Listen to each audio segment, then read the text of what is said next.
একটা দেশের ৫৮ লাখ মানুষ নাই হয়ে গেছে, তাদের বেশিরভাগকেই নাকি খুঁজে পাওয়া যাচ্ছে না।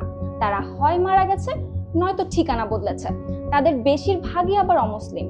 এর বাইরে আরো প্রায় ৩০ লাখ মানুষ আছেন যারা এখনো আনম্যাপ হিসেবেই রয়ে গেছেন, অর্থাৎ যাদের নিজের বা পরিবারের কারো নাম পাওয়া যায়নি ২০০২ সালের ভোটার তালিকায়। ভারতে নির্বাচন কমিশনের বিরুদ্ধে অভিযোগ উঠেছে, বেছে বেছে বাদ দেওয়া হয়েছে পশ্চিমবঙ্গের অমুসলিম ভোটারদের।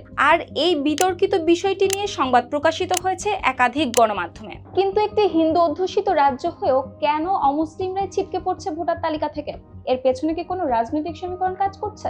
এর উত্তর খুঁজতে গিয়ে গবেষকদের চোখ পড়েছে ভৌগোলিক বিভাজনের দিকে। শিয়া বাটার ও ভিটামিন ই সমৃদ্ধ লিলি বিউটি সোপ, তারুণ্যময় উজ্জ্বল ত্বকের জন্য। রিমার্ক।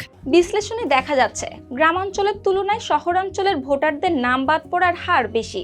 কলকাতা, হাওড়া, উত্তর ও দক্ষিণ ২৪ পরগনা, আসানসোল এই শহর কেন্দ্রিক এলাকাগুলোতে খসড়া তালিকায় নাম নেই এমন ভোটারের সংখ্যা তুলনামূলকভাবে বেশি। গবেষকদের মতে শহরের গতিশীল জীবন, ঘন ঘন ঠিকানা বদল, ভাড়া বাড়িতে বসবাস আর পুরনো নথির ঘাটতি সব মিলিয়ে বহু মানুষ বাদ পড়ছেন ভোটার তালিকা থেকে। কিন্তু অবাক করা বিষয় হলো কলকাতার মুসলিম অধ্যুষিত এলাকাগুলো যেমন বন্দর, পার্ক সার্কাস, রাজাবাজার ও কসবার মতো এলাকায় দেখা যাচ্ছে যাদের নাম বাদ গেছে তাদের বড় অংশই হিন্দু পদবীধারী, অর্থাৎ মুসলমান প্রধান এলাকাতেও অমুসলিম ভোটাররাই বেশি বাদ পড়ছেন তালিকা থেকে। তবে গবেষকরা সতর্ক করে বলছেন এই খসড়া তালিকায় চূড়ান্ত নয়, পরবর্তী ধাপে নথি যাচাই শুরু হলে বোঝা যাবে শেষ পর্যন্ত কতজন বাদ পড়ছেন ভোটার তালিকা থেকে।